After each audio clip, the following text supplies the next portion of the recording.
I spent 2 of my very, very happy years here from 1983 to 85. And immediately after I passed out, I joined Philips India Limited as a management trainee. And Symbiosis education was nice, I assume. And our learnings here were very, very effective. We were very easily and quickly able to adapt from an educative background to something, on the employment stage. So let me tell you that the MBA program at Symbiosis is very much employability ready. You'll be quickly able to shift gears and come into employment mode. So once I joined Philips, I was very quickly able to adapt and move on. And so much so that in 10 years time after I joined, I became general manager to head the domestic appliances business for sales and marketing. So for a Symbiosis graduate to join as a management trainee and in 10 years post that traineeship, rise to become general manager is something which neither IITs, IIMs had done before. And you can check, it's a record till date. Nobody has finished from management trainee to general manager in 10 years at Philips. So it was quite good. So the reason I stress on this is that you should not go into the work field feeling that, in my organization, there are IITs, there are IIMs, and there are people from Jamnalal Bajaj, and there are people who are, educated abroad and so on and so forth. Your degree is as good as any. And once you join, it's the results that count. It is how fast you can gel into the team and start performing that matters, right? So feel at ease, feel comfortable, and do your course with a lot of vigor and a lot of confidence. You're in the right place, and pandemic or after, you will definitely do well in life. So let me wish you all the best and begin the session for today. Whichever search engine you are using, all of us know which is the most popular and most searched subject on the internet, right? All of us know which subject is most searched. Now, after that subject, the other subjects that are popular are happiness, health, success, and leadership. Not necessarily in that order, but these are the top, that subject which I discussed and the 4, these are the top 5 popular subjects on the internet. So it evidently is something that is of interest, something that is of utility, and a subject that is very popular, which is why with the help of your team, I was able to put a new spin to it, right? So leadership, why is it important? It is important because leaders essentially are the difference between a successful organization and a not so successful organization, right? If you look at leaders, what do they do? What a common employee doesn't do. The leaders look at a vision for the organization. The vision is exciting, audacious, sometimes seems unachievable, but it's clearly visible to the leader.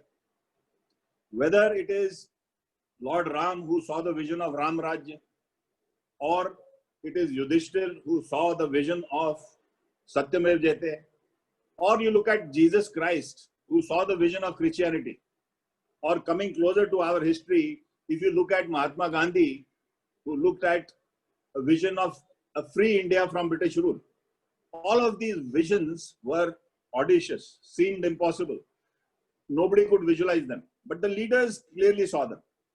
And because of their visibility, because they could see the vision very clearly, they were able to form a team, get people to work on that, formulate a strategy, review that strategy, ensure top-class execution, right?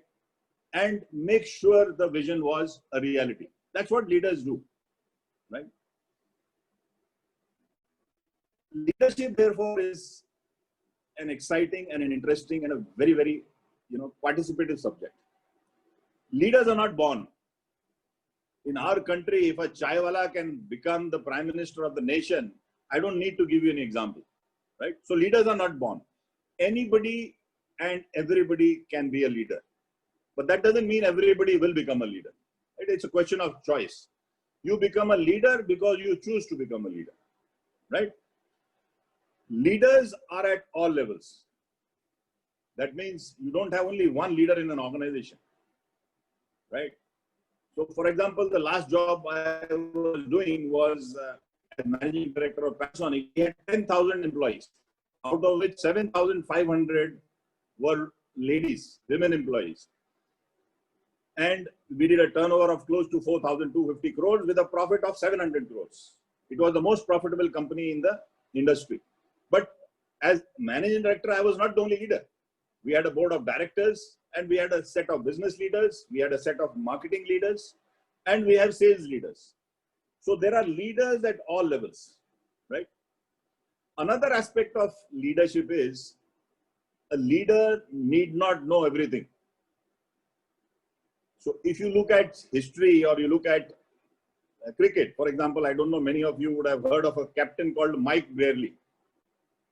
He was an Oxford educated student of psychiatry and psychology, and he became captain of England's cricket team, right? His batting average never exceeded 30. So he was not the best batsman in the team. He was not a very good bowler at all.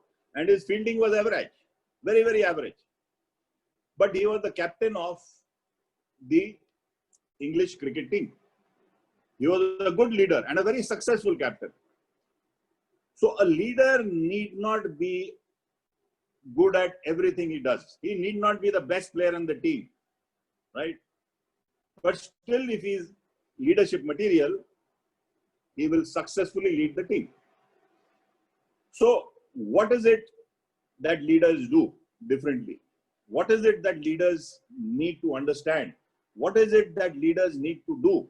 What are the strengths that they need to have, right? So if you Google search, you will see there is humongous material on leadership, theories of leadership, models of leadership, attributes of leaders, right?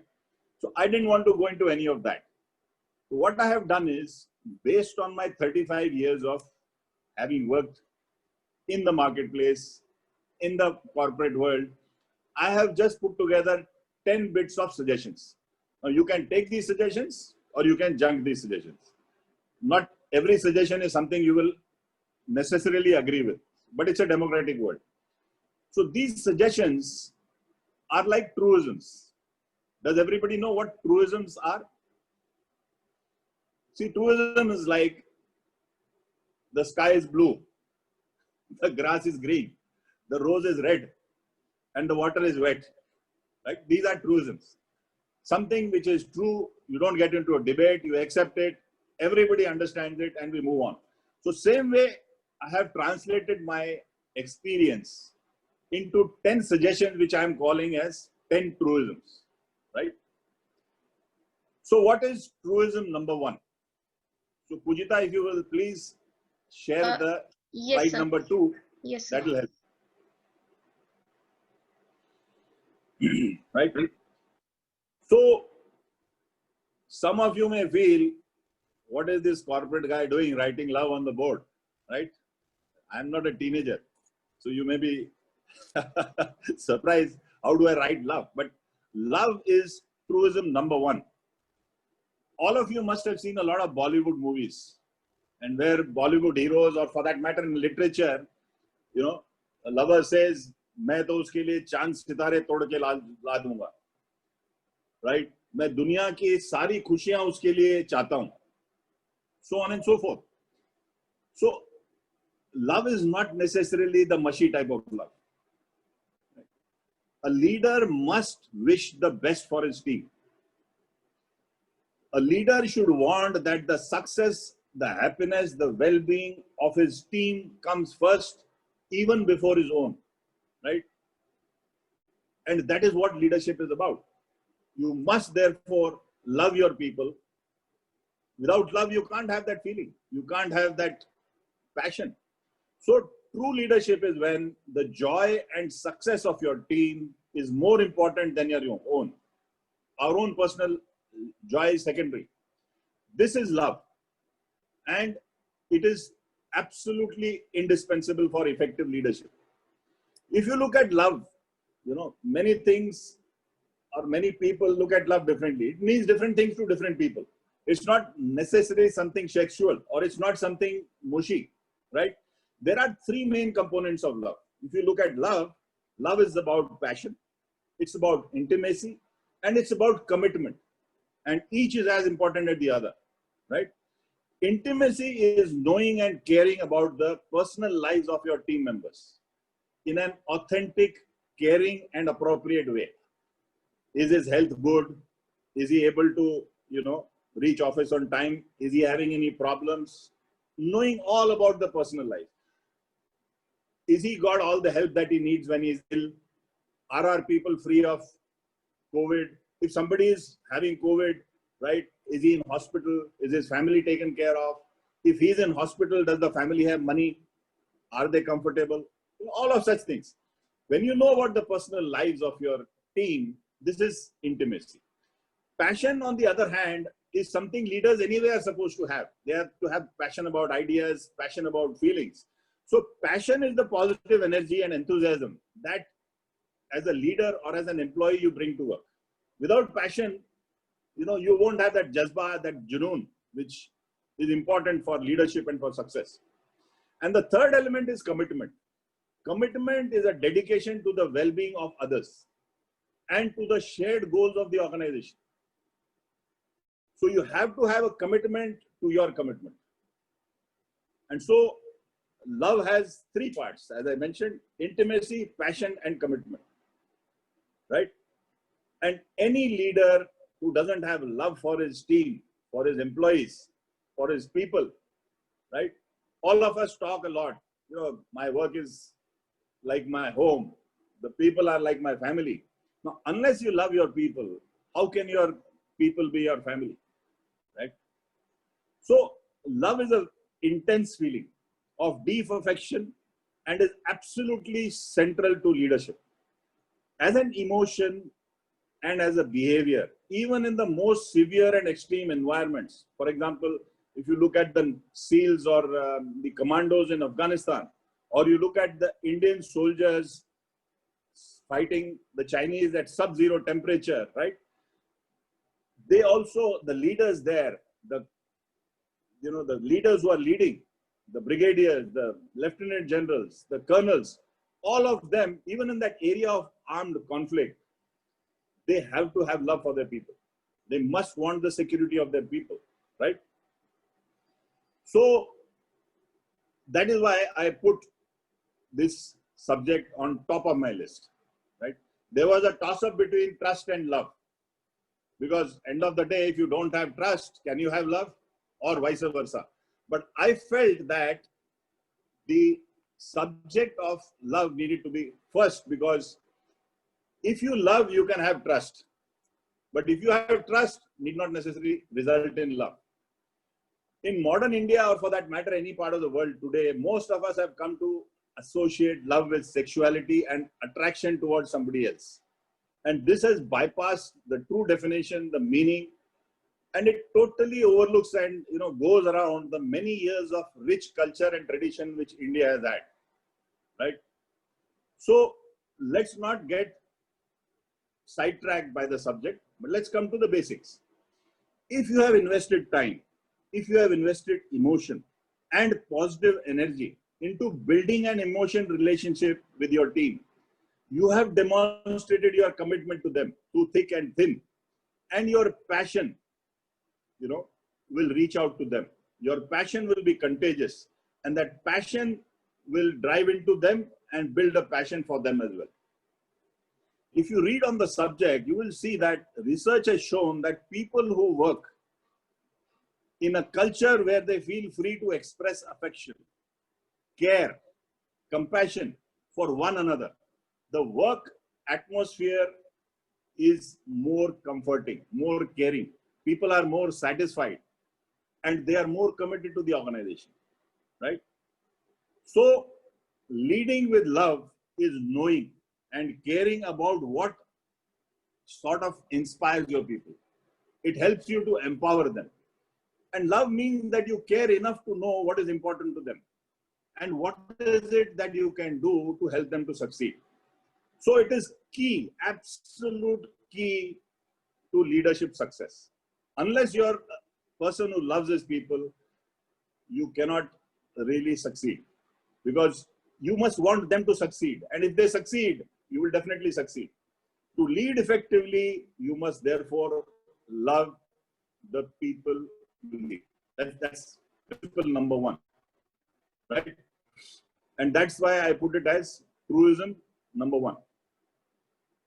Look at it from another way as a manager or as a management graduate. When we seek to influence the thinking, the behavior or development of people, either in their personal lives or in their professional lives, what are we doing? We are playing the role of a leader, right? And can this leadership role be achieved without love? It's a hypothetical question, but the answer is no. So love, therefore, makes a significant difference in the workplace. And how does it do it? Love inspires people to perform in a resilient manner, rising up to higher levels of excellence. If you have love for your people and people have love for one another, teamwork, team spirit, it pulls people together. The team is cohesive, right? The team is together. The team is one. Together, each one achieves more is the acronym for team. So love makes teams stronger. Normally, if you don't have love for people, you will nitpick, you will find mistakes. But if there is a love and there is a feeling of togetherness, small mistakes get overlooked and you take it as a matter of course and a part of your stride. So there is less stress at work, right? And therefore love, if there's a feeling of love in the air, in the workplace, it reduces stress, right? So in conclusion, true leadership is when the other team member's joy is more important than your own. And love is absolutely indispensable for effective leadership, right? So that was truism number one. You must love your people. Truism number two is trust is a must, right? Let me expand on this just as I have done for the subject of love. Why is trust a must, right? So trust is the foundation of any relationship. If you are in a love affair, if you are at home with your family, if you are at the workplace, right? No relationship can have a foundation unless there is a foundation of trust. Trust is the beginning of any relationship, right?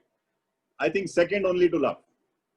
So trust is the foundation of any relationship. Without it, the team relationship will be very, very shaky. And sometimes it may just collapse. Lack of trust is the main reason why teams fall apart, because they don't trust one another. Because if you don't have trust, it means that with your team members, you are feeling insecure. Will he let me down when the chips are required, right? Something which he has to keep with himself, will he keep confidential, right?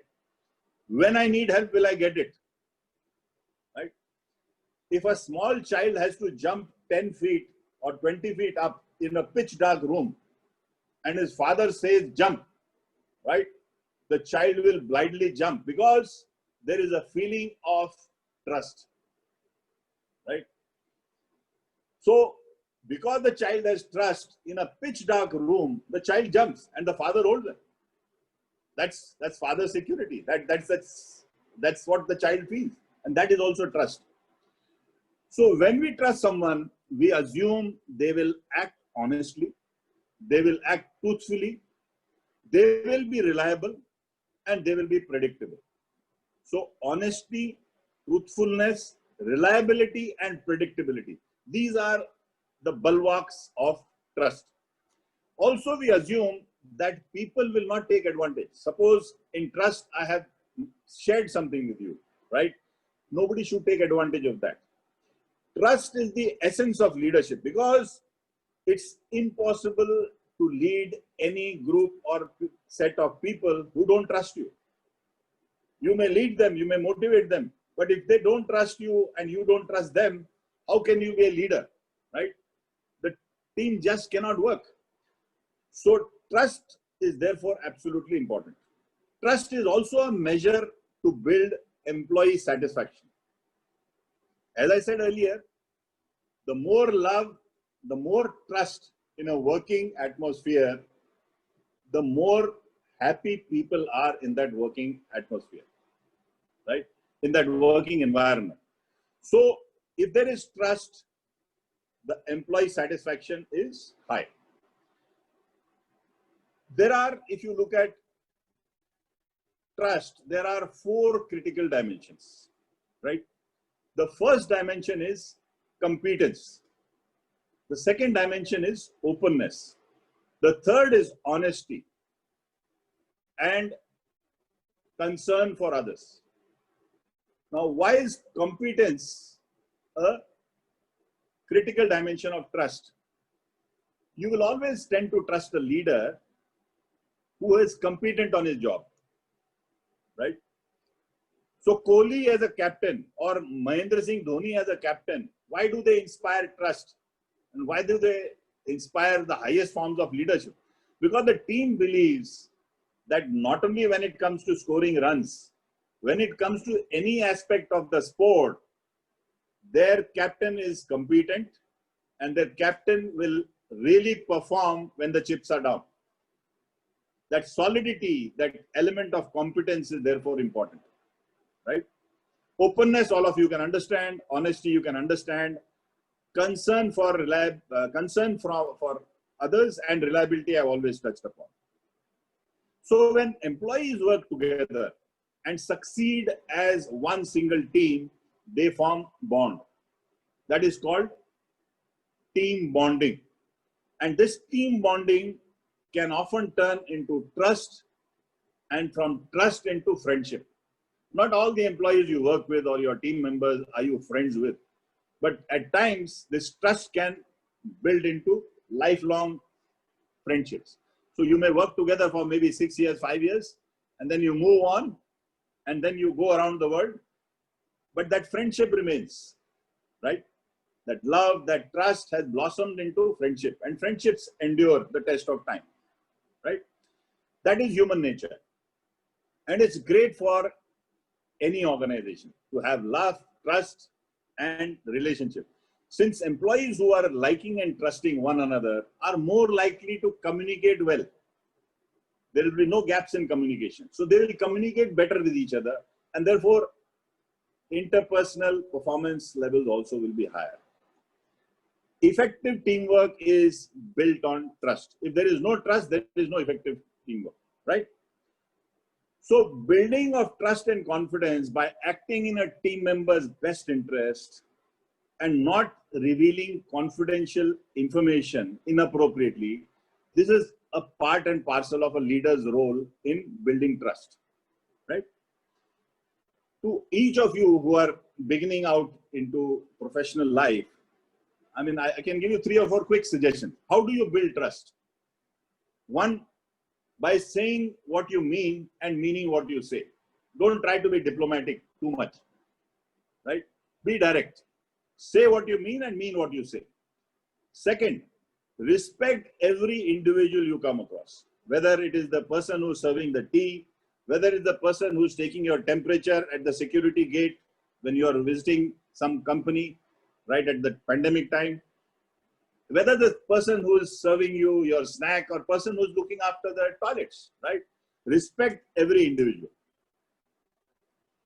Be willing to give as well as receive.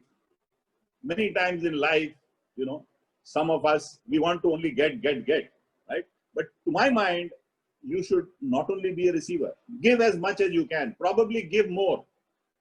Give to the world the best you have, and the best will come back to you. No, this is a lesson my father used to often tell me when I was your age. Of course, I will come to that later. But Third point which I am suggesting is be willing to give as well as to receive. Probably give more than you receive. And fourth is, in a working relationship, in any relationship, there are times when, there is an element of doubt, right? When in doubt, give the benefit of doubt. Many of you play cricket, right? So when there is a doubt, what does the umpire do? He gives the benefit of doubt to the batsman. The bowler may appeal. The rest of the team may throw tantrums. But if the umpire is in doubt, he will give the benefit of doubt to the batsman. So same way, if you have a doubt on somebody who's part of your team, in order to build trust and strengthen your team, give the benefit of doubt to the opposite party. Don't be suspicious, right? So all of this helps you to build trust. Each one of us have our own methods. And as we grow in life, we develop our working style, right? And we can learn many more ways how to build trust. Body language, eye contact, right? Your communication, your physical touch. All of this helps to build trust, but that is subjective. And I'm sure you will experience and you will build your own style of and method of building trust with the people you work with, right? So that was truism number 2. So Pujita, may I request you to go to slide number 4, please? Yes, sir. The third truism I have said, or I have put in the slide, is that let others speak first. See, all of you are bright youngsters. As MBA graduates, you will assume senior leadership at much earlier times. Of course, even as you join in as a part of a team or as a part of a task force or a part of a smaller group, you may actually get to a leadership role almost immediately when you pass out, right? So remember this. All of you have passed your group discussion tests, right? So in a group discussion, what do most people try to do? Try to take as much of the talking space, be the first to speak. And some people believe that be the last to speak, right? But keep speaking more. That's a part of getting noticed. But in leadership, the way we have GDs at MBA entrance, real life GDs are not like that. Totally different. So as a leader, it would always make sense to speak last, right? If some of you are interested, you can read a book by Simon Sinek. The title of the book is Leaders Eat Last. Now, that is his philosophy. In my own philosophy, I have shifted it to leaders speak last. So be the last one to speak whenever you are in a group. What are the advantages of that? Number one, you get to hear opinions of other people. Number two, you get extra time to formulate and club together your thoughts in a more effective manner. Number three, something that somebody says may change the total perspective of that discussion, right? So if you are speaking last or waiting till the last, you have all types of perspective, right? And number four, when you are speaking last, right, and you make it a habit, you tend to become more, patient. You tend to become more receptive. And you are not speaking from the point of view of replying to somebody else's thought, but you are speaking in a manner that you are reflecting the whole picture. So whatever you speak creates impact. And in leadership and management, it's impact that counts. Many times it's not what you say that is important, right? The tone with which you say it creates impact, right? So if you see communication, it has three basic elements. One is the content. Second is your body language. And third is the tone. The content matters only 15%. The body language matters another 35%. So more than 50% of what you say is decided by the tone. And when you speak last and you are aware of everybody's point of view, right? Your tone is that of a person who has absorbed a lot of opinion. Your tone is very positive. And that tone, along with your content and your body language, because then you know everybody's point of view, you are relaxed. Your body language is comfortable, right? You are not tense. So content, body language, and your tone, everything is favorable when you speak last. And therefore, that creates impact. So that's a truism that I would like to leave you with. I mean, this is not something that you will see in books, but I mean, I'm making a suggestion from my side.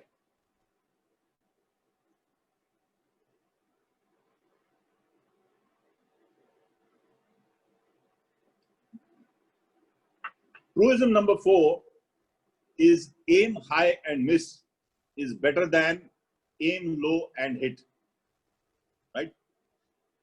It seems to be a very, very easy and very, very, obvious statement. In real life, this is a mistake many of us at different times in our career.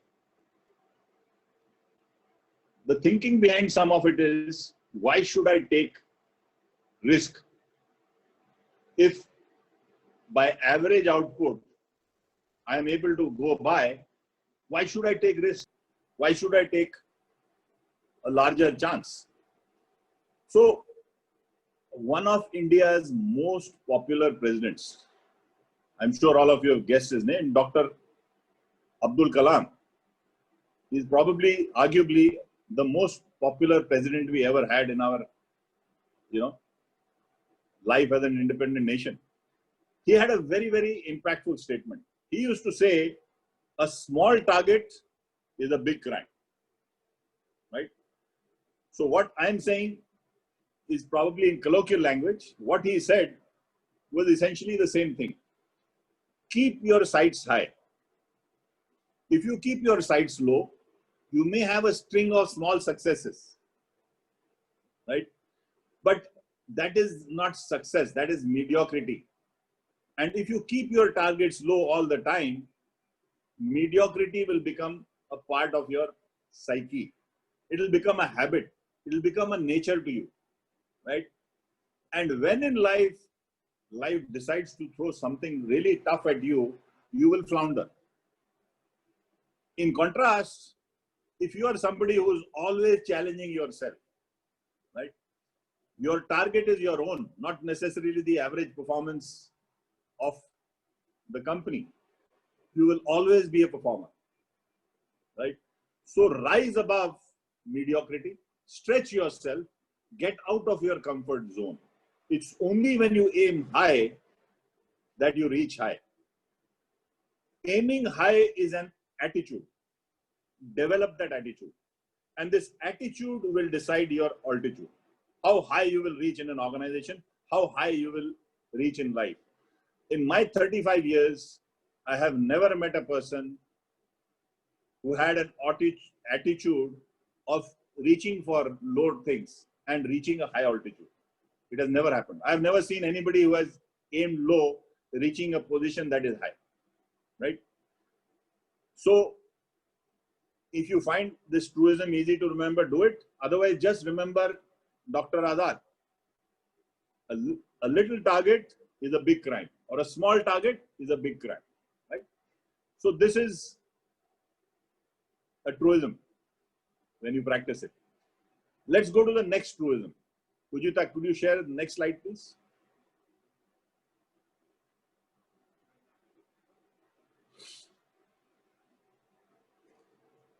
So let us get a little bit philosophical, right?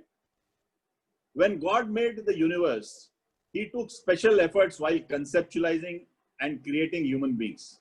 He created us and provided ample opportunities for all of us. And that is a task he continues to do diligently to this day. God's plan was very simple. No one is superior, no one is inferior, but no one is equal either. We are all unique and incomparable. Nobody on this earth is good at everything, but everybody is good at something. This is how God created us. And this is how all of us come into this world. But if you look at a basic fact, if you are doing a job, if you are playing a sport, if you are learning education, if you are good, you can always get better. The better can get still better. And when you get still better, you can be the best, right? And think of it, even the best can get better. Sachin Tendulkar, when he played cricket, he was the best batsman in the world. So can he relax? Can he be complacent? He kept on reaching for higher, loftier targets. For example, the target of being a part of a World Cup winning team was something that eluded him in the 25 years of his career. And it was only in the last year that he could reach that objective, right? But he kept improving his game. He was good, he got better. If he was better, he got still better. If he was better than the others, he became the best in the business, right? It is believed that for every ball the bowler bowled, Sachin Tendulkar had 3 strokes. So this is also a part of your makeup. Be consistently better. Don't let complacence set in. Instead of trying too much too soon, just try to be simple. Try to have your output today better than yesterday. And when you are tomorrow, have the tomorrow output better than today. If you are measuring your performance over a month, consistently improve your game so that April, okay, because of COVID, 0 sales, no business. Let May be better. Let June be better than May, right? So I'll give you the example of our own company, Panasonic. When the lockdown began, a company which is 4,200 crores of business a year must do 350 crores every month, just average, ballpark figure.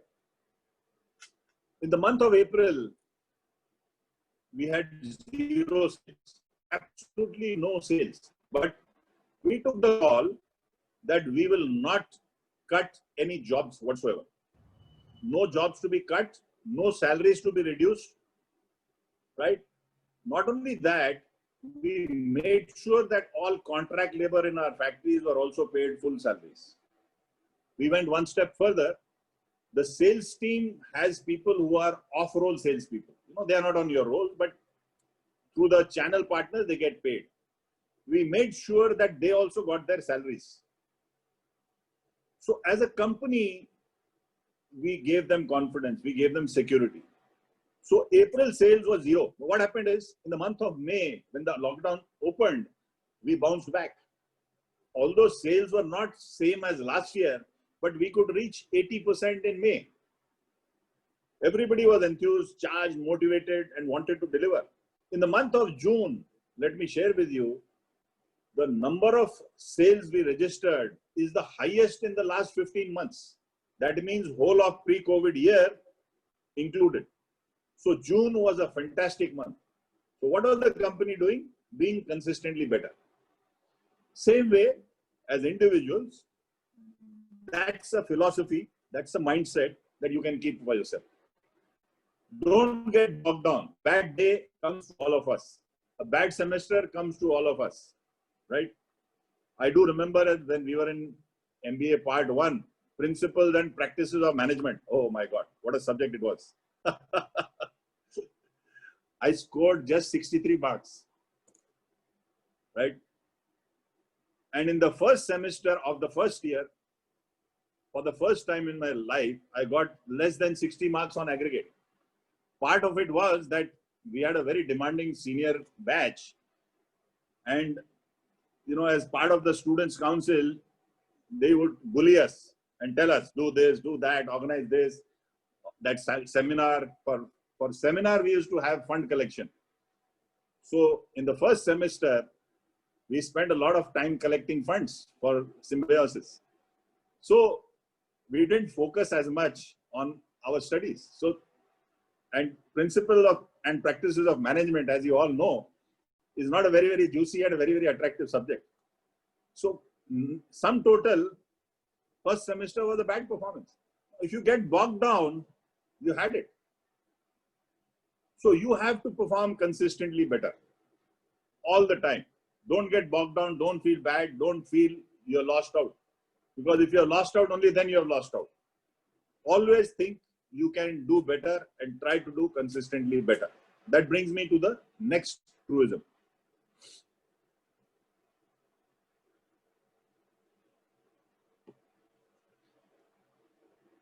So the next truism is maximize your potential.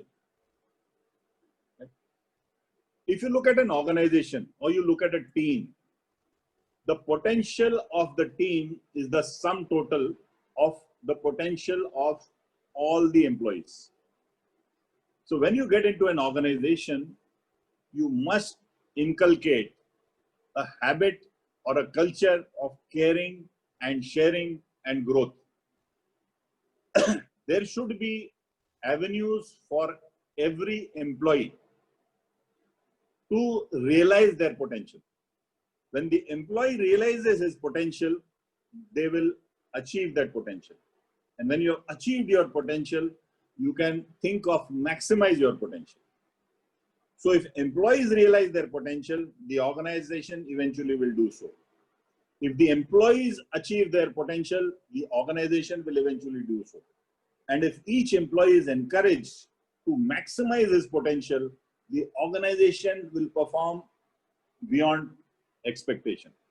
So if I was to again give you the example of the company I work for, Panasonic, the market grew at 7 to 8% per year. Our organization grew last 3 years at a compounded growth rate of 15%. That means 2 times the market. And every year we increase our market share. Not only that, our sales grew at 15%, but our profits grew at 22.5%. So which means we were the most profitable company in the industry. So if you are looking at the potential of each employee and wanting to maximize it, it's only then that the organization also can perform. So don't think about individuals. Think about all employees. The leader loves all his employees equally. The employees all trust the leader to do the best for them under any circumstances, right? So this is a hallmark of leadership, and maximizing your potential is an essential part of any practicing manager or entrepreneur or leader, right? Let's go to the next point, next truism.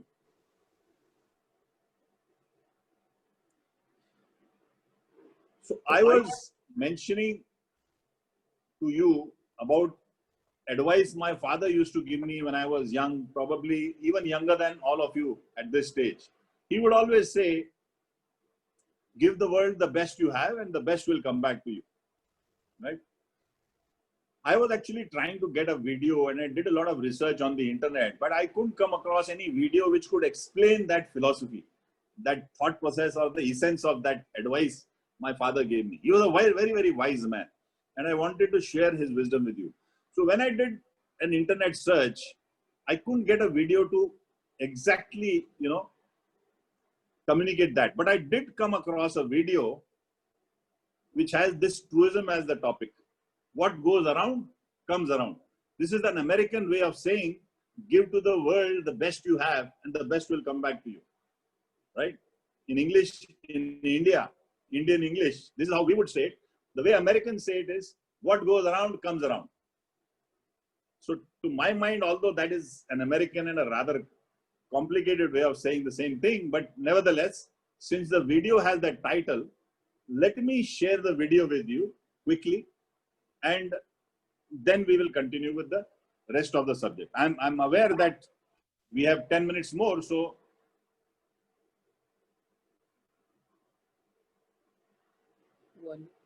the audio is not open yet. There was a homeless man named Billy who barely got by. He would hold out a cup and beg people for money, hoping to get enough so he didn't have to sleep on the street at night. Can you spare some change? Little did he know, he was about to meet a lady who would change the rest of his life. This is for you. I hope this helps. Oh my God. Thank you so much, ma'am. Now I don't have to sleep on the street tonight. Well, why'd you give me so much? I've always believed what goes around comes around. Wait. I don't even know your name. It's Sarah. Sarah Darling. I work across the street. I'm sure I'll see you around. Thank you, Sarah, darling.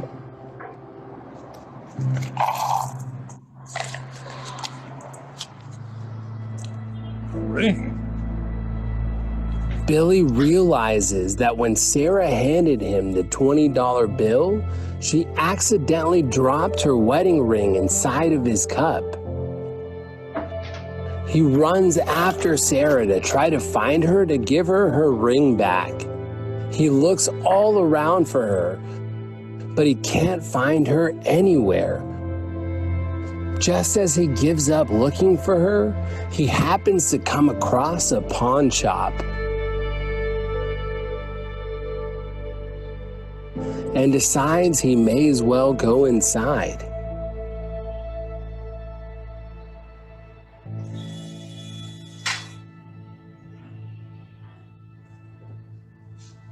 Hi, can I help you? Wanted to see how much this ring is worth.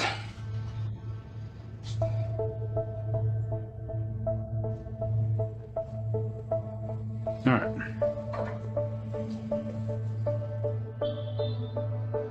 Wow, this is nice.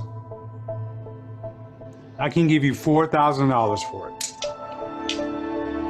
$4,000? That's so much money. I wouldn't have to sleep on the street for months.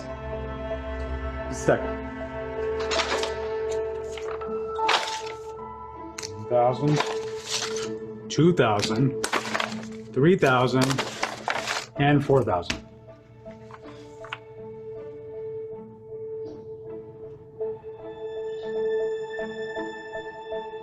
What goes around comes around. What's wrong? Aren't you gonna take it? Actually, changed my mind. I'm really sorry. Billy decides not to take the money and continues to look for Sarah instead. As he's walking around, he remembers something she told him. I work across the street. I'm sure I'll see you around. So he goes inside nearby offices, asking for a Sarah Darling, but no one seemed to know who she was. He keeps trying, and eventually he finds her. Is there a Sarah Darling that works here? Yeah. Sarah?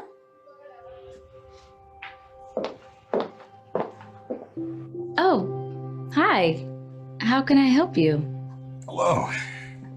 I believe this belongs to you. You dropped it in my cup.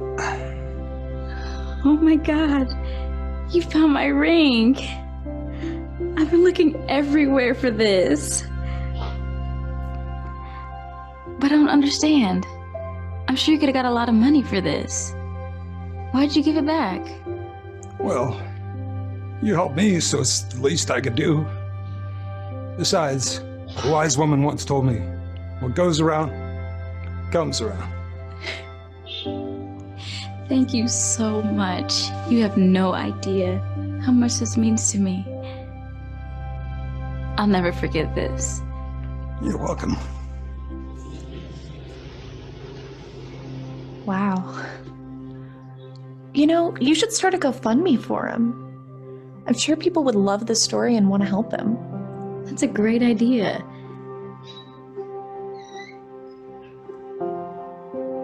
Sarah decides to start a GoFundMe page for Billy, telling the story of how he gave her the ring back. And to her surprise, the story ends up going viral. People all over the world started donating. Within a few days, Sarah raises over $190,000 in donations. And then a few days later, Sarah goes to find Billy. Hey, Billy. Hello, Sarah. I have a surprise for you.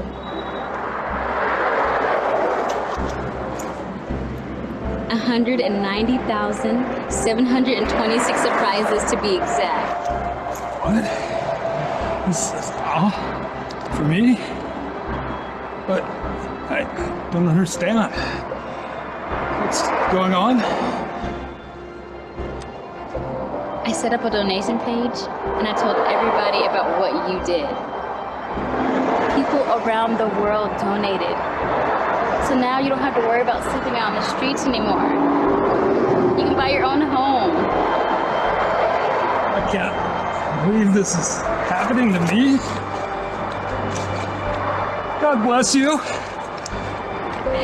God bless you too.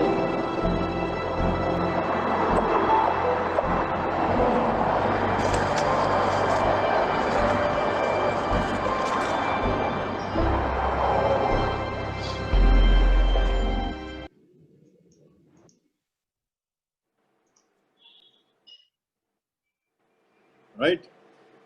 So some of you would feel, what does this, story got to do? And as leaders, how does it matter?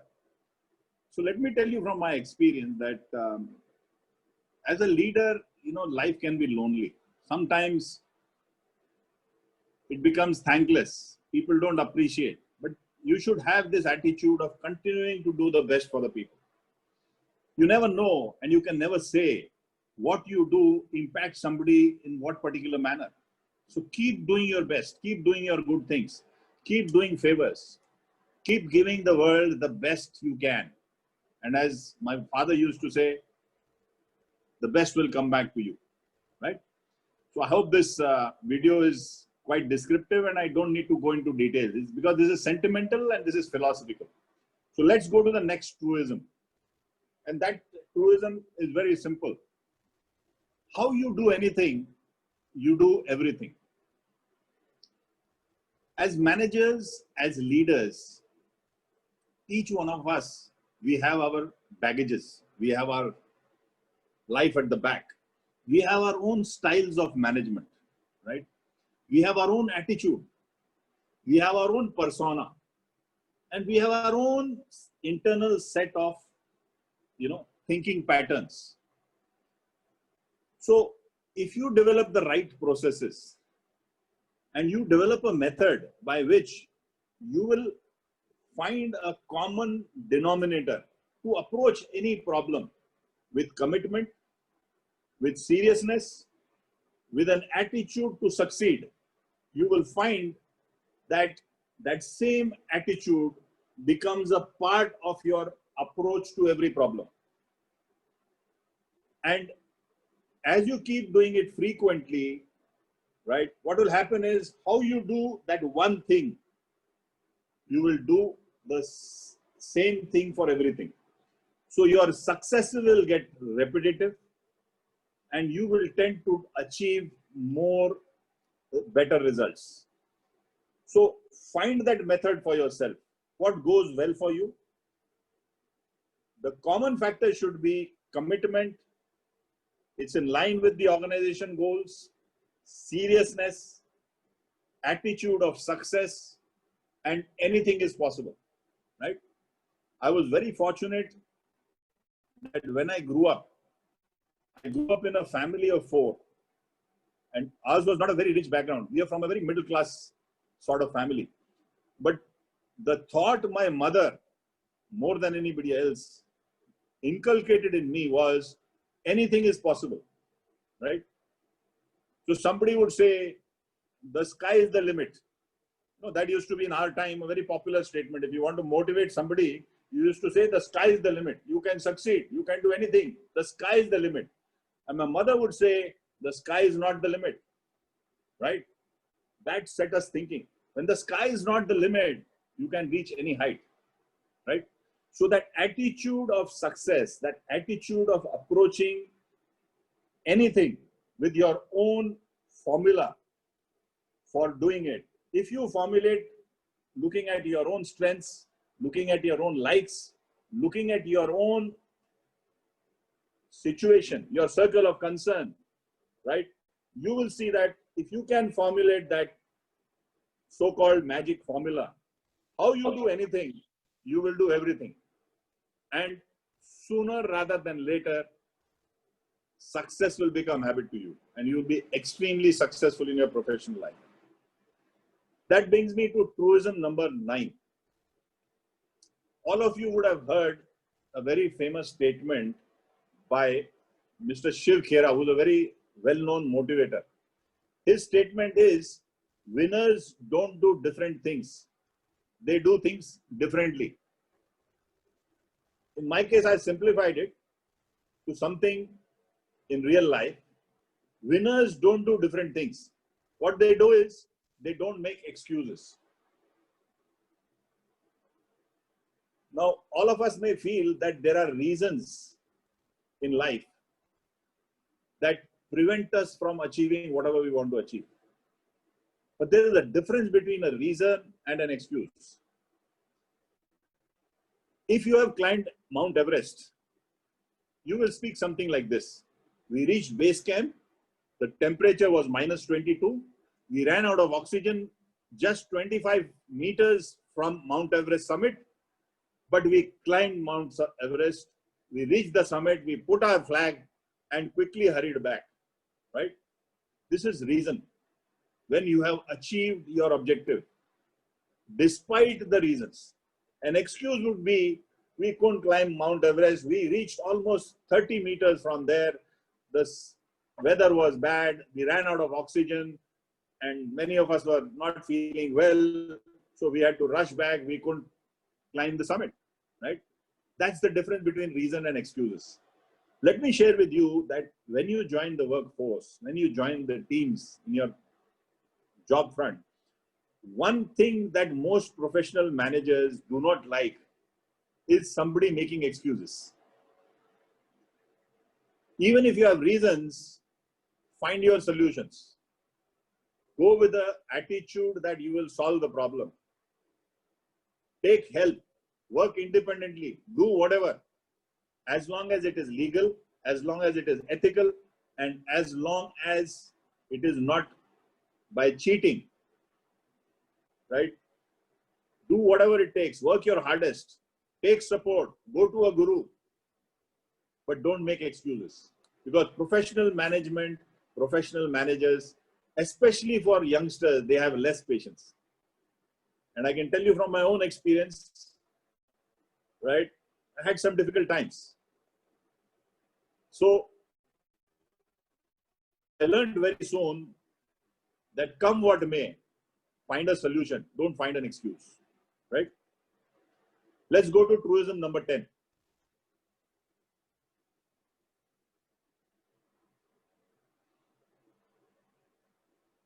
It's not where you begin, but where you wish to end that matters. This is probably the longest sentence of all the 10 truisms, but this is actually, in my mind, if you ask me, the most important.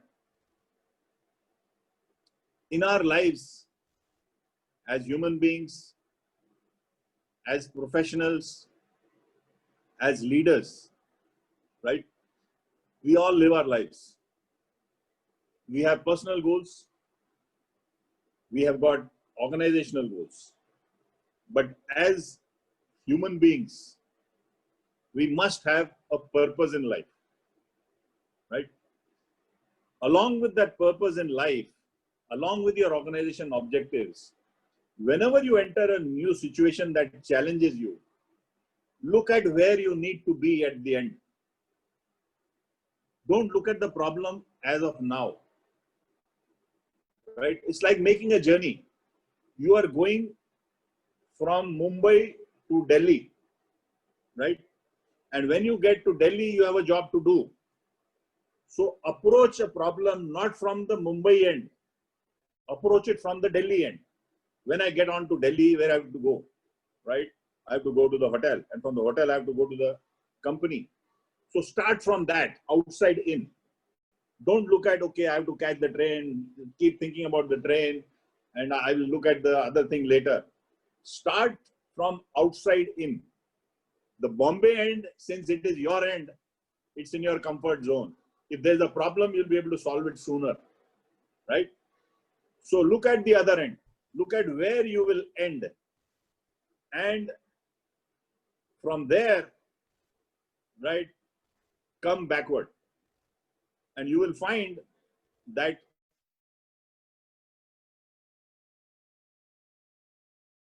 end.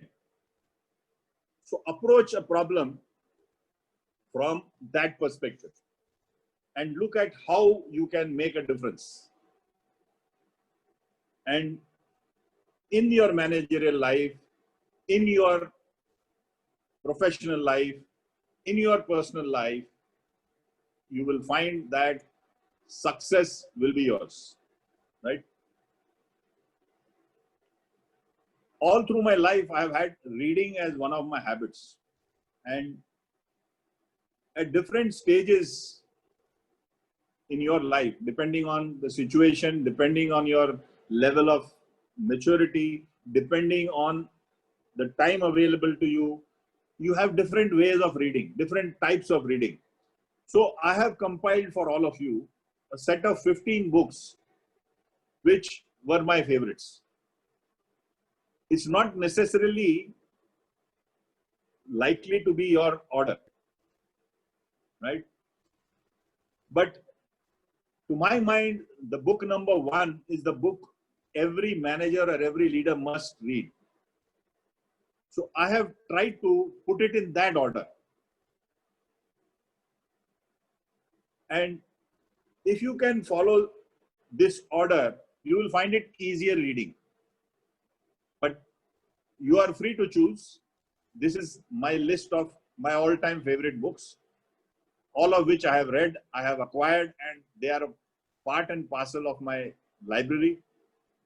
So pick and choose, see what you like. And I'm sure books are a good companion, and books are a good source of information and growth. They help you to grow in life. They help you to become larger than yourself. Another suggestion I would like to make to all of you is try to be on LinkedIn. LinkedIn is a very good friend. It's a tool of today's generation. Sitting in your house, or if you're in a journey, on the LinkedIn app, you can read or exchange notes or thoughts with CEOs, with thought leaders, with spiritual leaders, all of whom are on LinkedIn, right? If you are not connected to them, right, you can follow them. So, for example, Goldsmith, who's one of the thought leaders on leadership, if you follow him, all leadership thought, all coaching thought, will automatically come to you. If you are spiritually inclined, Sadhguru, who stays in Coimbatore, one of the foremost thought leaders, non-controversial thought leaders in India, right? You can look at following him.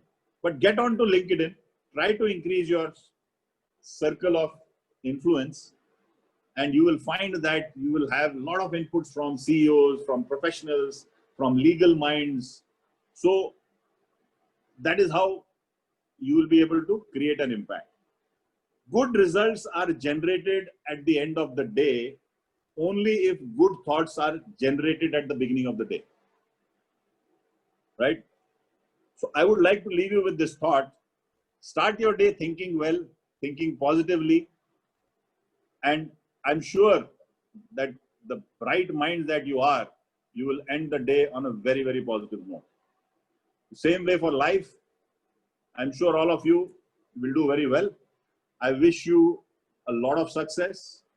More than success, I wish you happiness. And I wish that all of you achieve all your goals in life. Thank you very much. Yeah, very good morning, sir. So I'm Yash Agarwal from MBA1 HR. So all of your truisms resonate with thoughts of great personalities like Simon Sinek.